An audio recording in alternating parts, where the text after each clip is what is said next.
Face à Ibrahima S. Traoré, homme ou femme politique, spécialiste, célébrité ou simple homme de la rue, joue carte sur table. C'est du lundi au vendredi à partir de 10h sur Ndimba Radio. Carte sur table. Ibrahima S. Traoré. Bonjour et bienvenue.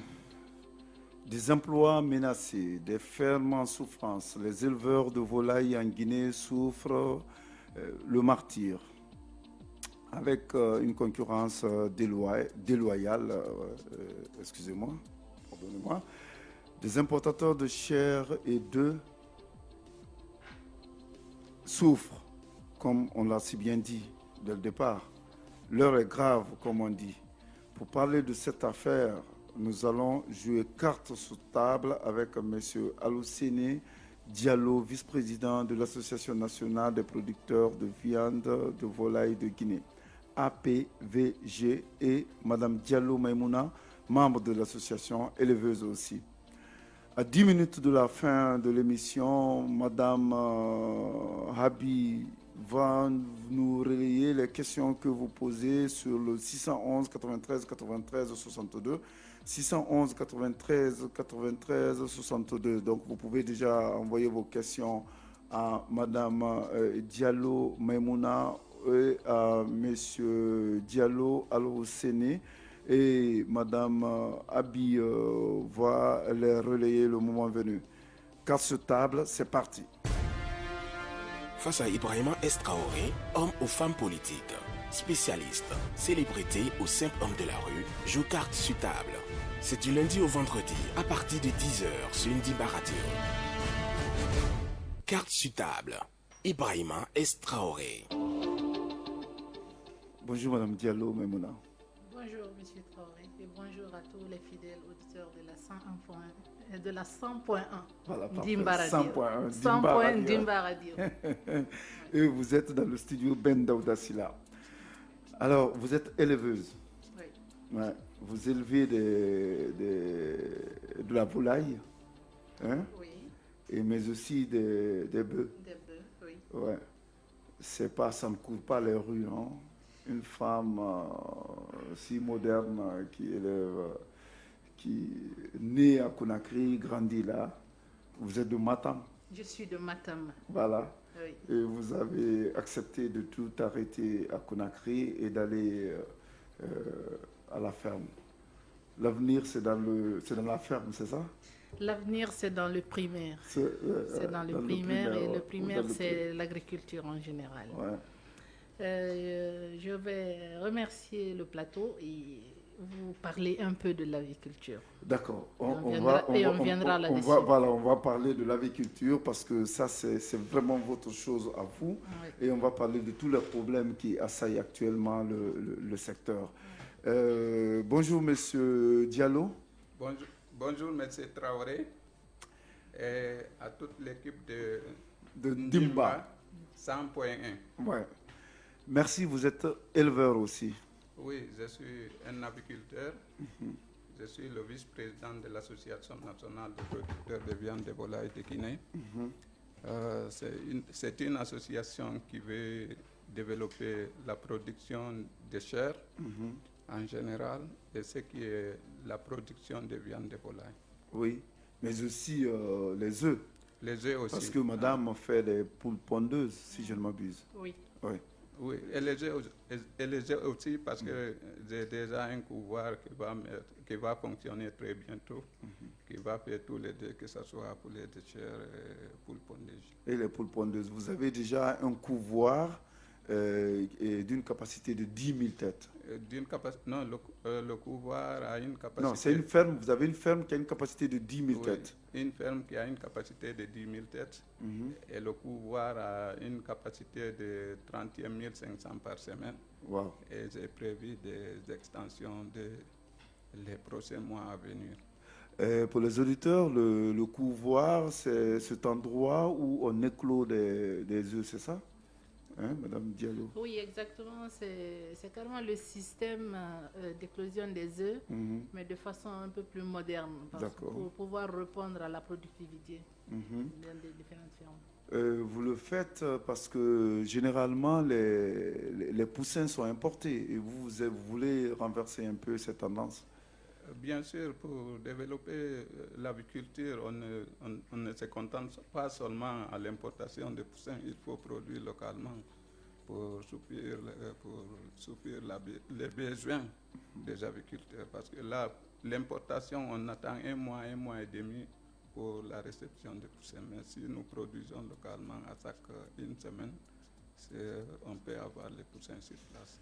Mais est-ce que vous avez toute cette technologie requise pour éclore, pour gérer les couvoirs ici? Parce que le plus souvent, on dit que les poussins issus de nos couvoirs ne durent pas longtemps, ne résistent pas aux intempéries.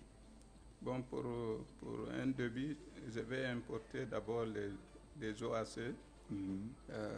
Après, le temps à venir, je vais voir si je peux aussi faire les repros ici. Mais pour l'élevage des repros est plus compliqué que l'élevage des poules pondeuses. C'est pour cela que je vais commencer d'abord par l'importation des OAC, les œufs à couver, ça veut dire les œufs à couver, qui va venir du Maroc et aussi de l'Europe. Et Madame Diallo, vous, vos poussins, vous les avez comment? Nous passons à l'importation parce qu'actuellement, toute notre cheptel est ravitaillée par l'importation. D'accord. Parce que pour le moment, on attend que les résultats soient vérifiés au niveau des couvoirs, comme l'a dit monsieur Diallo. D'accord. Et votre cheptel, qu'est-ce qu'il vaut? C'est combien? Vous avez combien de têtes? La capacité de la ferme est de 8500, mais aujourd'hui, nous sommes en production avec 4000. Avec 4000. Oui. Vu la crise qu'il y a ici, on ne peut pas s'hasarder à mettre le plein dans la ferme. Et vous êtes seul dans cette ferme? Non, nous sommes une entreprise familiale. D'accord. Donc, Madame Diallo évolue avec Monsieur Diallo et compagnie. Voilà. Okay. Et les bœufs aussi, vous en avez combien? Les bœufs aujourd'hui à la production laitière, nous avons 75. D'accord. À la production laitière et à celle de la viande uniquement, nous avons 53. Vos bœufs aussi, c'est de quelle origine? On en a de l'origine de race guinéenne, mais aussi nous avons des importations. On a 2 Belges dedans. D'accord. Et nous avons la race malienne avec les bossus sur le dos. D'accord. Y compris les bœufs de la Mauritanie. Et toutes ces races, c'est pour produire du lait? Du lait, oui. Parce que ceux-ci ont une plus grande capacité de production laitière que les nôtres en Guinée. D'accord. Vous parliez de la crise. La crise, c'est surtout du domaine de la volaille, c'est ça? Oui. Voilà. Et parce que ces derniers temps, vous souffrez de ce que certains appellent d'une concurrence déloyale. Et très exactement, nous souffrons d'une concurrence déloyale parce que la production locale ne s'écoule pas. Pourquoi? À Guinée, la production locale, les œufs. Des œufs. Ouais. Des œufs. Ou même la chair aussi. Des œufs pour le moment. On va partir sur les œufs, après on viendra attaquer la chair. Des œufs pour le moment parce que il y a de ces importateurs, il y a et des Guinéens et des personnes étrangères de la Guinée qui s'hasardent à importer des œufs dans les conteneurs frigorifiques et qui inondent le marché. Pourquoi ils arrivent à inonder le marché et à brouiller le terrain sur les locaux? Parce qu'ils ont des capacités de financement de leur pays d'origine ou du niveau de leurs fournisseurs beaucoup plus élevé que celle de la Guinée. Et là, l'importation se fait et avec certaines malversations au niveau des services de la douane, ça, on va toujours continuer à accentuer nos points sur ça. Et la fuite des capitaux aussi, que les Guinéens font dans l'achat de ces œufs de l'étranger pour la Guinée. Et donc, une fois que les œufs sont livrés dans si vous ce parlez pays, de la fuite des capitaux, vous parlez peut-être de la sortie des devises c'est ça, étrangères. oui. Voilà, Oui, parce que pour acheter les œufs à l'étranger, il faut prendre la monnaie guinéenne, avoir une devise internationale pour pouvoir passer à l'achat. Donc, c'est ce qui fait la fuite des capitaux. À la suite, la qualité des œufs qui rentrent dans ce pays aujourd'hui, étant donné que la longévité d'un œuf est de 21 jours. Ça, c'est l'œuf qui est frais. Au-delà de 21, elle ne doit pas dépasser 28 jours. Ça, c'est au pire des cas, ne dépassez pas 28 jours pour la consommation. Je vous laisse évaluer, je laisse évaluer les auditeurs de la 100.1 pour l'importation. À chaque fois que vous achetez quelque chose à l'étranger, si vous ne l'achetez pas dans la CEDEAO tout de suite, vous allez en Europe, vous achetez un truc, avant que ça n'arrive, vous perdez minimum 2 à 3 semaines. 3 fois 7, ça vous fait 21. C'est fini, vous sortez de la période des œufs frais. Maintenant, vous êtes là en train de consommer des œufs à risque. Et les œufs qui vont sortir de ces pays pour chez nous, il y a une chaîne de froid qui est là. Ils ne les mettent pas dans des cartons easy pour être là. Ils les mettent dans des cartons pour les mettre dans des conteneurs frigorifiques pour assurer le transport et garder un peu la qualité des œufs. Dès que les œufs arrivent au port, vous perdez minimum 1 semaine pour finir le circuit douanier. Le transitaire doit courir là 7 jours ou au moins 5 jours pour sortir ça. Si vous l'ajoutez sur les 21, 7 et 21, vous avez les 28 jours. C'est fini. L'œuf que vous recevez chez vous, ce n'est plus de la qualité. Le choc thermique. L'œuf est sorti du port autonome dans des conteneurs frigorifiques, livré chez l'importateur. De là, il faut qu'il libère le conteneur frigorifique parce que ce n'est pas pour lui, ça doit retourner à la compagnie de transport maritime. Et à la suite, les distributeurs qui viennent s'approvisionner n'ont plus la chaîne de froid. Ils quittent de 2 à 3 degrés Celsius de fraîcheur. Ils se retrouvent entre 37 et 40 degrés. Vous voyez le choc thermique qui est là, la chaleur que nous avons aujourd'hui à Conakry. Donc ça détériore la qualité et la santé publique est attaquée. D'accord, ça c'est côté qualité. Alors M. Diallo, au-delà de ce côté qualité, c'est-à-dire quoi, les œufs que nous importons, Madame Diallo l'a dit, dépassent largement les 21 jours qui sont requis pour la qualité. Il y a la chaleur, il y a tout. Mais en quoi l'importation de ces œufs nuise un peu votre affaire? Bon, l'importation ne nuise pas seulement les producteurs, les agriculteurs. Même l'État aussi, ça nuit même l'État. Pourquoi? Aujourd'hui, les conteneurs qui sont en train d'importer, souvent ils sous-facturent, ils sous-évaluent les factures. Un conteneur qui devrait coûter... Les importateurs, ils sous-évaluent les factures. D'accord. Même le conteneur vide, le transport du conteneur du pays d'origine jusqu'à Conakry, ça dépasse $9,000. Et à la douane, ils déclarent 7 800 à 7 900 $. Imaginez que de 31 000 à 30 000 euros et on déclare à 7 800. L'État perd plus de 180 000 par conteneur au niveau de la douane. Un conteneur de 31 000 et quelques doit être déclaré à 230 et quelques millions de francs guinéens. Et à la douane, il déclare 48 millions. D'accord. L'État aussi perd. Pour ce qui est des producteurs, ça impacte la production locale. Ça impacte l'agriculture guinéenne, parce que ce n'est pas seulement l'agriculture qui est impactée. C'est l'agriculture. Maintenant, concrètement, comment on ressent cet impact-là chez les producteurs? Est-ce que, parce que, oui, Madame Diallo, est-ce que on sous-évalue les dédouanements, l'argent que l'on paye à la douane, et parce que l'argent que l'on paye à la douane est sous-évalué, donc est-ce que ça veut dire que c'est le prix, donc ils peuvent le vendre moins, c'est cela? Oui, quand ils sous-évaluent les factures, la caisse de l'État est impactée, ça c'est la caisse générale de l'État. Maintenant, comment cela affecte la caisse du petit fermier guinéen? Oui. Quand c'est sous-évalué, ils ont toute la capacité de revendre beaucoup moins cher que la production locale.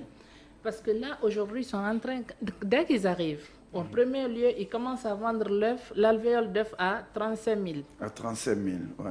Quand ils quittent 35 000, ils sont en train de perdre la chaîne de froid. La détérioration continue. En moins de 3 jours, ils viennent à 33 000. Avant la fin de la semaine, parfois, ils se retrouvent à 28 000 francs l'alvéole. Et le producteur guinéen est en train de vendre entre 40 et 45 000 francs, selon la distance de livraison entre sa ferme et le distributeur. Oui. Donc, quand ça c'est fait, le producteur local n'arrive pas à vendre. Mais les gens doivent comprendre pourquoi le producteur local est en train de vendre à ce prix. Pour une tonne d'aliments, il vous faut 600 kg de maïs. C'est la composante majeure de l'aliment de volaille. Et si ce kilo n'est pas vendu à moins de 3 000 ou 3 500, on ne peut pas vendre à 35 000. Et le kilo, il est vendu à combien? Et aujourd'hui, le kilo est à 5 000 francs guinéens. Normalement, si le fermier doit s'en sortir, il doit vendre l'alvéole à 50 000. Mais non, le fermier accepte encore de faire des sacrifices pour vendre entre 40 et 45 000 selon la distance de livraison. Mais même ça, on n'arrive pas à mettre sur le marché parce que ces importations sont en train d'inonder le marché. Il ne faut même plus un conteneur par jour et par semaine. Mais ils sont en train d'avoir 2 à 3 conteneurs par semaine et ça continue. Et là, vous avez des œufs entassés dans vos fermes qui ne sont pas vendus. Est-ce que, oui, monsieur Diallo? Oui, bien sûr. On a créé une plateforme qui regroupe les apiculteurs. Chacun partage son stock dans cette plateforme. D'accord. Aujourd'hui, les gens pleurent. Ce n'est pas seulement si l'aviculture pleure, l'agriculture aussi va pleurer parce que si l'aviculture va en faillite, l'agriculture va partir en faillite. Pourquoi? Oui. C'est toute une chaîne parce que dans une ferme, il y a l'aviculteur, il y a le patron, il y a les ouvriers, il y a le vétérinaire, il y a tous les métiers qui sont liés à cela, mais aussi des distributeurs. Et tout ça. Donc c'est toute la chaîne, c'est toute la filière qui va mourir. Mais pourquoi M. Diallo est en train de vous dire que quand l'élevage part en faillite, pourquoi l'agriculture avec grand A ira aussi en faillite, c'est-à-dire les agriculteurs directement, ceux qui ont la main dans la terre, parce qu'ils n'auront plus d'engrais bio. Ils vont continuer à travailler avec des engrais chimiques et ça, nous connaissons tous l'impact. Et ils ne pourront plus aussi produire le maïs que vous achetez. Et aujourd'hui, ils ne produisent pas le maïs que nous consommons. Parce que sur une consommation, prenons sur une échelle de 10, si la production locale ne peut nous livrer que 2, on prend nos affaires, on court vite vers le Mali, vers le Burkina pour s'approvisionner. Et très malheureusement pour nous, depuis le 6 décembre, le Mali a fermé ses frontières. Oui. Et nous n'avons que nos yeux pour pleurer. Le Mali n'exporte plus le maïs vers la Guinée. Vous ne pouvez plus importer le maïs. Du Mali, oui. Voilà. Mais aujourd'hui, on est en train de courir vers les personnes de bonne volonté, les gros investisseurs, les gros économistes guinéens pour nous apporter de leur aide dans l'importation du maïs à partir du Brésil ou d'autres pays. Vous ne pouvez pas faire une substitution? Vous ne pouvez pas substituer le maïs à autre chose que l'on peut retrouver sur le marché guinéen? Non, on n'a pas trouvé de céréales qui puissent avoir la même composante que le maïs, non. Pour le moment, non. Et ça, ce n'est pas qu'en Guinée. Partout dans le monde où il y a l'aviculture, c'est le maïs qui est la composante de base. Ce qui peut un peu substituer le maïs, c'est le blé. Mais le blé est plus cher que le maïs. Le blé est plus cher que le maïs. Donc, pour le moment, vous avez 2 ou 3 mots. Il y a déjà l'importation, avec vraiment une concurrence déloyale où il n'y a pas de qualité. Et après, donc, on casse les prix. Naturellement, quand un article est de basse facture, il va sans dire que le prix soit moindre. Mais aussi, vous avez un souci pour approvisionner pour l'alimentation de la volaille. Alors, chers auditeurs, vous pouvez toujours nous envoyer vos questions au 611 93 93 62. 611 93 93 62. Messieurs et Madame Diallo vont répondre à vos questions via Madame Abi. Alors, Madame Diallo, concrètement, vous, dans votre ferme, qu'est-ce que vous perdez concrètement? Est-ce que vous aussi, vous avez des œufs en stock, invendus? Nous avons des invendus comme tous les fermiers aujourd'hui. Prenez une ferme qui vous produit 1000 à 1500 alvéoles jour et que ça ne sort pas. Dans la semaine, en 10 jours, vous avez 15 000 alvéoles. Et 15 000, vous prenez votre machine, vous les C'est multipliez. toute la production qui ne sort pas ou au moins il y a certains qui sortent? Actuellement, nos productions ne sortent pas. Vous sortez, vous allez vendre à qui? Le distributeur, il est là, il s'est approvisionné chez l'importateur qui l'a donné à moindre coût. Et les consommateurs finaux aussi ont la même chose. Nous avons nos stocks qui sont entassés. Oui. C'est vous, c'est pareil chez vous, Monsieur Diallo? Oui, c'est la même chose. Si l'aviculture ne marche pas, si les couvards aussi ne marchent pas, une fois que les producteurs sont découragés pour l'élever, ils ne vont plus acheter les poussins. C'est la même chose, les médicaments aussi. Tout le monde est impacté dans le secteur. D'accord. Et vous avez dit, Monsieur Diallo, dans la presse que vous avez une méthode pour régler ce problème. C'est que vous avez pris votre bâton de pèlerin et vous rencontrez les autorités. Oui, on a fait des démarches. On a rencontré la douane. On a rencontré notre ministre tutelle, ministre de l'Agriculture et de l'Élevage. On a rencontré aussi le ministre de l'Économie et des Finances. On a fait plusieurs démarches. Même hier, il y a une délégation qui a rencontré aussi le ministre de l'Agriculture et de l'Élevage. Voilà, M. Diallo, approchez-vous un peu du micro, sinon les bas vont se moquer de vous. Hein. Ils sont pleins en débat. Même hier aussi, Mme Diallo va nous faire la compte-rendu de leur rencontre d'hier. Avec le ministre de l'Agriculture. Avec le ministre de l'Agriculture. Oui. Alors, Mme Diallo, qu'est-ce que vous êtes dit? Que ce soit hier ou que ce soit le début de la crise, M. Barry Mamoudou Nanyale, notre ministre de tutelle, nous a toujours prêté bonne oreille. Pour le moment, il mouille le maillot à son niveau, mais le résultat retarde.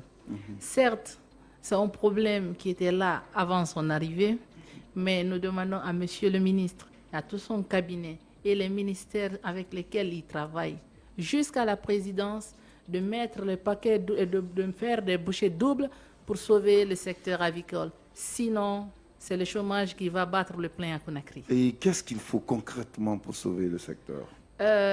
Il faut beaucoup produire du maïs.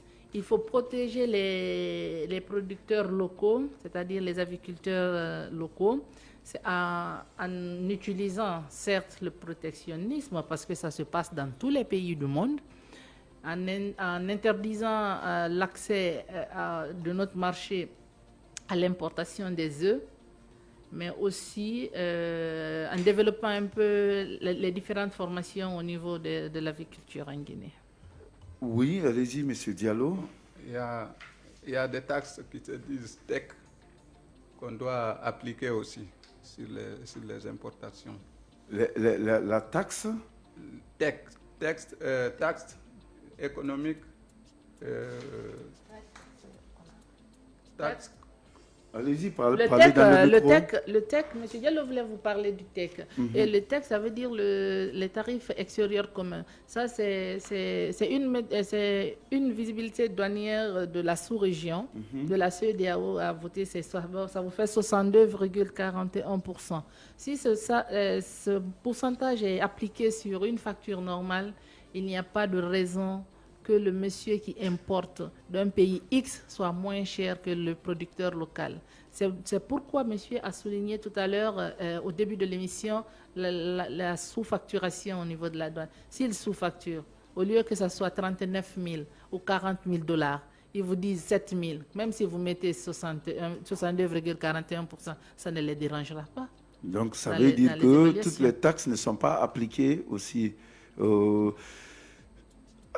À la limite, on va dire, ces importateurs, vous êtes en train, c'est ce que vous nous dites sans le dire ouvertement, que les importateurs sont plus protégés que vous, les producteurs, les éleveurs. Au fait, ce n'est pas une protection, mais les importateurs font ils font de la malversation.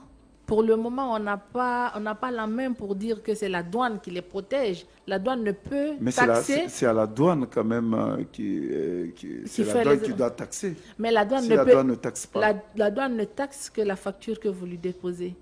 Parce que pour le moment, la douane ne fait pas recours à la source. Mais vu que nous les avons apporté des preuves, maintenant, à partir de cette semaine, si il y a une importation et que le prix de vente de cet importateur est moins cher que nous irons encore fouiner dans les bureaux de la douane pour qu'ils nous disent pourquoi il vend moins cher que nous s'il a déjà déclaré la vraie facture. Vous savez, ça, vous le dites, vous avez raison, mais c'est à la douane de voir si les factures sont vraies. Parce que avec d'autres marchandises, la douane vérifie toujours. La douane a des moyens de vérifier des factures, mais si la douane ne le fait pas pour l'importation des œufs, c'est qu'il y a forcément une complicité. Ben, pour les accorder encore le bénéfice du doute, c'est pourquoi nous les avons apporté les preuves. Vous avez peur de les dénoncer? Non, on n'a pas peur de les dénoncer. Pourquoi? Si on n'a pas une preuve palpable, il ne faut pas aller comme ça dénoncer quelqu'un. On les a dit. On vous dit que monsieur X et Y qui importent vous fait une fausse déclaration de facture. Qu'est-ce que vous avez comme preuve, madame? Moi, j'ouvre mon cahier. L'entreprise telle et telle dans tel pays, voici les demandes de cotation que nous avions eu à faire. Ils ne nous connaissent pas. Voici la proposition qui a été faite. Est-ce que les mêmes conteneurs qui viennent de la même entreprise peuvent être facturés sous deux fourchettes différentes? Non. Maintenant que vous avez ça, vous ne devrez plus recevoir une facture qui vient en dessous de cela. Oui, mais je vous apprends que pour beaucoup d'autres marchandises, la douane elle est outillée pour ça, pour savoir un peu l'origine des factures, pour vérifier que les factures sont originales et pour mieux taxer. Alors, Madame Diallo, vous avez dit qu'en rencontrant le ministre de l'Agriculture, il a tenu encore des promesses, mais vous venez de dire que ça urge. Alors, l'urgence, c'est à quel niveau? Vous voulez que ce soit quoi qui soit pris immédiatement pour que le problème puisse avoir un début de résolution? L'aide à court terme, c'est de surseoir à l'importation. Ouais. Oui, c'est de surseoir, de demander au ministère du Budget d'appeler sa direction de la douane et surseoir à l'importation pour protéger le producteur local. Parce qu'aujourd'hui, nos produits sont en train de pourrir dans les fermes. Ils peuvent aller à l'inspection, vérifier. Ils rentreront dans certaines fermes où ils vont trouver 17 000 alvéoles couchés. Qu'est-ce qu'on va faire avec 17 000 alvéoles? D'accord. Vous savez, ce que vous dites est pertinent. Généralement, c'est une bonne méthode économique pour aider les producteurs locaux. Il y a cependant un souci. Je vais vous donner l'exemple du Sénégal. Vous savez qu'à un moment donné, le Sénégal a interdit l'importation un peu de ces volailles, des œufs, ainsi de suite, parce que à cause de la grippe aviaire, je crois. Et cela avait boosté même la production locale, je crois qu'il est passé de 5 000 à 50 000 emplois. Je parle tout juste de l'emploi. Mais qu'est-ce qui s'est passé après? C'est que le Brésil avait porté plainte contre le Sénégal à l'OMC, à l'Organisation mondiale du commerce, pour protectionnisme. Vous ne pensez pas que la Guinée court aussi ce genre de situation? Mais nous avons des économistes qui seront prêts à nous défendre là, parce que ce n'est pas que nous qui allons le faire. Est-ce que chez eux, ils ont grandi comme ça, ils ont développé leur pays en laissant les importations venir tuer la production locale? Aucune économie ne se sentira à l'aise par importation. Jamais. La production locale doit tenir debout pour pouvoir sortir le pays de l'ornière. Donc ça, on est prêt à les affronter. Et je sais que l'État guinéen le fera. Oui, c'est peut-être normal de mettre toutes les taxes possibles, mais interdire l'importation serait quand même ouvrir une autre bataille, M. Diallo, non? Oui. Pour le moment, on peut appliquer les TEC en attendant qu'on va voir le résultat du TEC. Oui. Mais L'interdiction aussi, ça peut venir pour couvrir la production locale. Même la France avait interdit l'importation de volailles le temps de Covid pour encourager la production locale. L'année 2020, ils ont interdit l'importation de la volaille au niveau de l'Union européenne. Nous aussi, en Guinée, on peut le faire. Si il y a un cas de grippe aviaire, on peut interdire l'importation. Ce que vous dites tout de suite de l'OMC ou choses. Même si on applique le texte, on peut les laisser importer s'ils peuvent. S'ils peuvent s'en sortir, ils peuvent importer. Nous, on n'a pas peur s'ils déclarent la vraie facture qu'ils ont achetée. Selon vous, quel est le problème lié à la production du maïs en Guinée? Avant de venir sur la production du maïs, M. Traoré, je vais vous notifier que, vous savez, au niveau de la taxation douanière, il y a les taxes dissuasives. Ça, ce n'est pas moi qui l'ai dit, c'est l'économie qui l'a dit. Absolument, oui. Donc, appliquer les taxes dissuasives, là, c'est une autre forme de protectionnisme. Absolument, mais taxe, c'est quand même une taxe. Comme il a dit, c'est plus facile, c'est plus peut-être raisonnable pour l'État d'appliquer cette taxe dissuasive, comme vous le dites, que d'interdire carrément l'importation. Mais ça, c'est le nom voilé de l'interdiction. Oui. Pour ne pas appeler Samba, on dit S, on se tait. Je vous le concède. Alors, revenons à cette question. Selon vous, quel est le problème lié à la production du maïs en Guinée? La production du maïs a été affectée uniquement par un manque de politique sincère par rapport à ça. S'il n'y a pas eu de politique qui vise la production locale sur ces céréales-là, ils ne peuvent pas avoir de production. C'est tout ce qui a manqué. Il faut que l'État nous trouve des gros investisseurs qui vont venir occuper les terres agricoles guinéennes si le Guinéen ne peut pas le faire à 100%. Mais trouver des entreprises agricoles qui peuvent répondre à ce besoin. Ça, c'est un. De deux aussi, il y a des jeunes aujourd'hui qui sont dévoués à l'agriculture. Ils peuvent avoir des portions de terre. Même si tu ne peux pas prendre 1000-1500 hectares, mais tu peux au moins utiliser 200-250 hectares. Si vous prenez des coopératives, si vous avez 5, 10 ou 15 coopératives qui ont ça, vous aurez un certain résultat qui va affecter le marché et ça sera dans le bon sens. Ce problème qui assaille actuellement l'agriculture, l'élevage plus précisément, vous savez, je crois qu'il y a toujours eu des importations. En tout cas, ça date depuis longtemps. Pourquoi c'est maintenant qu'on le ressent le plus? Parce que cette fois-ci, là, c'est un peu plus fréquent. L'importation, elle est devenue beaucoup plus importante. Elle est beaucoup plus importante parce que les 12 autres années, l'importation se faisait uniquement pendant la période de Ramadan parce que la consommation locale augmentait beaucoup plus. Et maintenant, ces importateurs ont déjà vu la faille au niveau des producteurs locaux pour pouvoir importer beaucoup plus. Aujourd'hui, s'ils importent, c'est pour tuer l'économie. Et ça date de quand, Monsieur Diallo? Vous avez une idée? L'importation? Oui, à grande échelle. C'est commencé, ça fait près d'un an. Les plupart des Turcs qui sont en train d'importer aujourd'hui, ils étaient venus ici à 3 ans au passé. Ils ont fait des enquêtes. Nous pensions qu'ils voulaient venir pour investir dans le pays. Finalement, ils sont venus faire des enquêtes pour aller faire leur aviculture dans leur pays et venir inonder le marché. Au lieu d'accompagner les producteurs locaux, c'est pour venir implanter, mettre de frigorifiques et importer les œufs. Et ce n'est pas ça que nous voulons. Le problème majeur que nous rencontrons dans le secteur aussi, on n'a pas l'accès au financement. Oui, voilà, on allait en venir. Vous ne bénéficiez de rien de l'État? Nous ne bénéficions. Ce n'est pas subventionné? Ce n'est pas subventionné. Les banques aussi n'accompagnent pas le secteur agricole en général. N'importe quel business plan que vous avez, une fois que c'est lié à l'agriculture ou à l'aviculture, les banques ne cherchent même pas à voir le contenu. Alors que dans l'aviculture, ce n'est pas seulement les fermes. Les abattoirs, les usines d'aliments, les choses sont des industriels. ce n'est pas seulement des fermiers. Et pour développer le secteur, il faut développer l'industrie animale. C'est ce qui fait mal. Et surtout, des fois, il y a des financements qui viennent aux bailleurs qui n'arrivent pas directement aux vrais producteurs. Par exemple, il y a la Banque mondiale qui avait octroyé 40 millions de dollars pour un projet qui s'appelle PEDEC.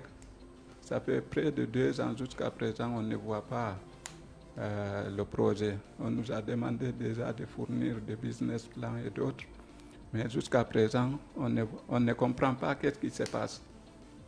Et aussi, il y a un autre projet qui s'appelle PEPAG. C'est un projet fondamental qui est destiné dans l'agriculture, mais un projet de 15 millions. Aucun franc 15 millions d'euros 15 millions d'euros. Les 15 millions d'euros, aucun franc qui est destiné à la production de volailles. Tout est destiné dans des programmes administratifs. Et on va donc revenir à tout ça, à toutes ces questions. En attendant, on peut partir avec les auditeurs. Est-ce que Madame Abi, on a des questions des auditeurs pour Monsieur et Madame Diallo? Oui, il y a Sadou Ba qui nous écrit depuis Lansanaya, qui veut savoir, pour inverser cette tendance, est-ce que vous avez pris langue avec le CNRD pour changer cette donne? Oui, Madame. Oui, prendre langue avec CNRD, nous le dirons que notre porte-parole pour le moment face au CNRD, ça ne peut être que notre ministre de tutelle. C'est-à-dire le ministre de l'Agriculture. Le ministre de l'Agriculture et de l'Élevage. Vu que nous échangeons avec lui, c'est lui qui a son bâton de pèlerin à ce niveau, mais nous n'avions pas encore vu d'impact par rapport à cela. Une autre question? Oui, il y a Amadou Kompo qui nous dit bonjour et qui nous écrit depuis Kaloum. Quel impact peut avoir un œuf exporté et qui a une date de péremption le plus souvent sur l'œuf? Ok, vous savez, on vous a dit que la longévité de l'œuf, c'est de 21 jours dans les conditions normales et de 28 au pire. Si ça sort de la chaîne de froid, vous devrez le consommer directement. Mais si vous achetez les plaquettes d'alvéole, il y a 30 œufs dedans. Vous ne pouvez pas consommer les 30 à la fois. Supposons que vous faites des galettes à la maison pour vos enfants. Et là, la télé est là. Vous ne faites que casser et remettre dedans, dans votre bol pour mélanger. Et vous pouvez avoir un œuf qui est carrément détérioré. Si vous le mettez dans l'ensemble qui est là, vous perdez tout le mélange. Donc ça, c'est déjà mauvais pour la consommation. Mais aussi, la différence entre l'œuf frais de chez nous et l'œuf importé, quand vous cassez l'œuf, vous avez le jaune de l'œuf et le liquide blanc. Donc quand le jaune de l'œuf n'est plus gluant comme il était au départ et un peu rigide, ça devient beaucoup plus liquide, c'est que l'œuf n'est plus normal à la consommation. Okay. Oui, c'est tout. Merci. Alors, pour le moment, c'est ça des questions. Alors, on a envie quand même de vous demander de ce que vous allez faire de toutes vos productions entassées dans vos fermes. Est-ce que vous n'allez pas les bazarder ou qu'est-ce que vous comptez faire? Actuellement, nous bazardons le peu que nous arrivons à bazarder. Le reste, ça est là, ça va pourrir. On n'aura que nos yeux pour pleurer. En attendant que la vase, qu'il y ait une goutte supérieure au volume normal de la vase, quand il y aura le trop plein, il y aura autre action. Il y aura autre action qui peut être quoi, Monsieur Diallo? Nous allons le garder à notre niveau pour le moment. Non, n'empêchez pas M. Diallo de parler, Mme Diallo. Nous allons le garder à notre niveau pour le moment, espérant que nos démarches vont aboutir. Sinon, une ferme, ce n'est pas du monsieur tais-toi là-bas, je vais ouvrir le business. Hein. C'est le paquet qu'il faut mettre. C'est le paquet qu'il faut mettre. Mais est-ce que, avant ce problème, est-ce que vous vous en sortiez quand même un peu? Est-ce que ça marchait un peu? Autrefois, oui, on arrivait au moins à joindre les deux bouts avec notre activité. Sinon, nul ne crée une activité pour continuer à pleurnicher là-dedans. Si on ne s'en sortait pas, on n'allait pas continuer. Est-ce qu'on a une idée du nombre d'emplois qui va être menacé ou qui est menacé? Allons-y sur une échelle d'une seule ferme. La plus petite possible, c'est une ferme de 1000 pondeuses. Pour une ferme de 1000 pondeuses, vous avez le propriétaire de la ferme, monsieur. Hein? Vous avez 2 volaillers, parce qu'avoir un seul, c'est pas prudent. S'il tombe malade, qui va rester dans la ferme? Absolument, oui. Il y a 2, plus vous avez le vétérinaire. Ça fait Vous 4. avez monsieur qui est dans la pharmacie vétérinaire. Vous avez monsieur qui fait l'aliment de volaille. Vous avez au minimum 2 femmes qui viennent chercher les œufs. Vous avez combien au total? 3, 4, 5, 6, 7, 8 personnes. Vous avez 8 femmes. La petite échelle. La petite échelle, vous avez 8. Ça, c'est pour une ferme qui a 1000 et une ferme qui a 10 000, 30 000, 50 000 pondeuses. Ouais. Oui, c'est énorme. C'est énorme. Et vous ne parlez surtout pas aussi des fournisseurs de ces intrants, c'est-à-dire de l'alimentation. Oui, j'ai parlé de l'alimentation. Enfin, le producteur directement. Oui. Pas de ceux qui aussi livrent les composantes de ces aliments chez le producteur d'aliments. Voilà, je parlais de c'est énorme. De ceci. Ouais. Est-ce qu'on a une idée de combien de têtes renferment nos fermes actuellement en termes de volailles? Bon, on était à 3 millions. 3 millions. Mais depuis qu'ils ont commencé à importer en grande échelle les œufs, il y a des fermes qui ont commencé à mettre les clés sur les portes. Oui, absolument. Et près de 20 à 30% qui sont déjà partis en faillite. Et si l'État ne nous vient pas en aide très rapidement, ça risque d'amener plusieurs Guinéens au chômage. Et surtout l'État qui est en train, chaque année, les écoles qui sont là, par exemple les écoles des ENAE, il y a 4 écoles. Et il y a aussi l'Institut... Ce sont des écoles techniques qui forment les jeunes pour les métiers de l'agriculture. École nationale de l'agriculture et de l'élevage. Il y a 4 écoles nationales de l'agriculture et de l'élevage. Les 4 écoles, plupart les sortants sont toujours orientés à l'aviculture. Et si l'aviculture ne marche pas, c'est que l'État est en train de former des chômeurs. En même temps, l'Institut de Dalaba, l'Institut vétérinaire de Dalaba, c'est une école vétérinaire aussi. La plupart des vétérinaires sortants sont orientés à l'aviculture. L'aviculture englobe plus de 5 ministères. Il y a le ministère tutelle. C'est-à-dire le ministère de l'Agriculture et de l'Élevage, oui. Il y a le ministère de la Pêche, parce que la formulation de l'aliment. Il y a le poisson. Oui. Il y a le ministère de l'Industrie et du Commerce. Oui, pour la transformation. De l'alimentation. Oui. Il y a le ministère de l'Enseignement technique. D'accord. Qui sont des écoles ENAE. ENAE. Même aussi... Le ministère de l'Enseignement supérieur aussi.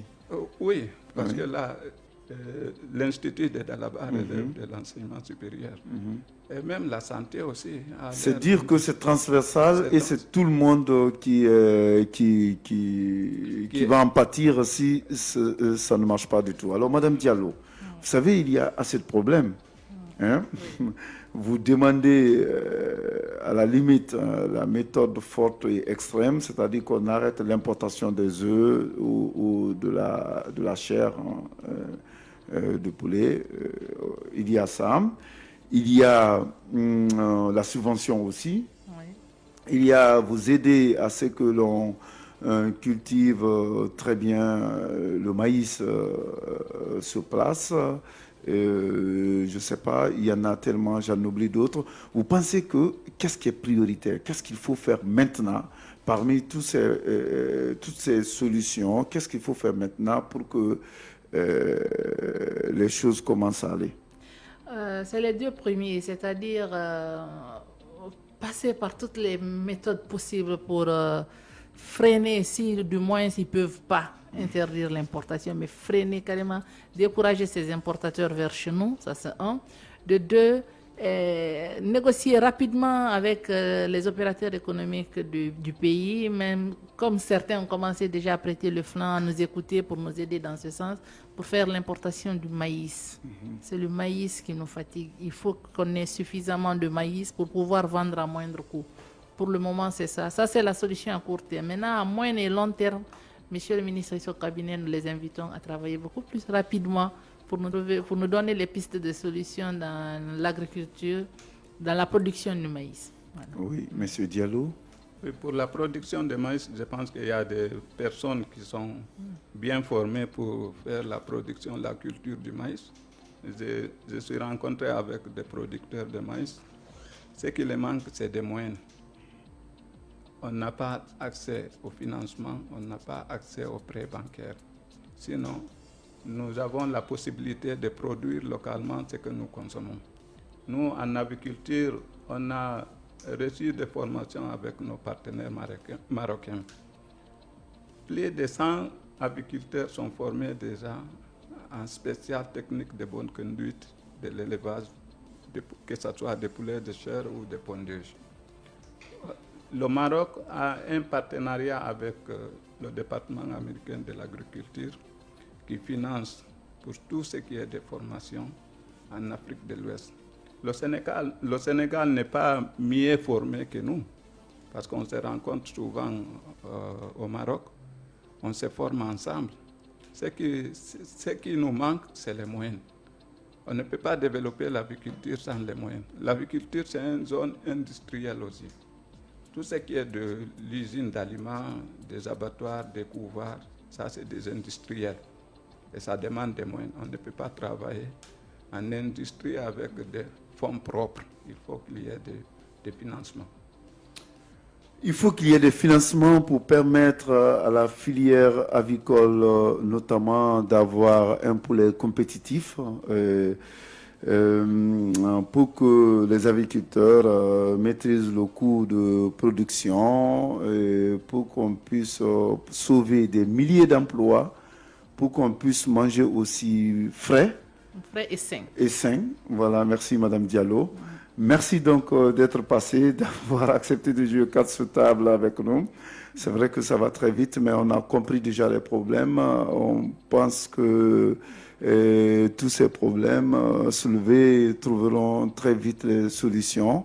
Nous avions donc Monsieur Aloussine Diallo qui a accepté de jouer carte sur table avec nous. Il est le vice-président de l'Association nationale des producteurs de viande de volaille. Il était accompagné par la grande éleveuse Madame Diallo Maïmouna, élève les poules pondeuses, mais aussi les bœufs.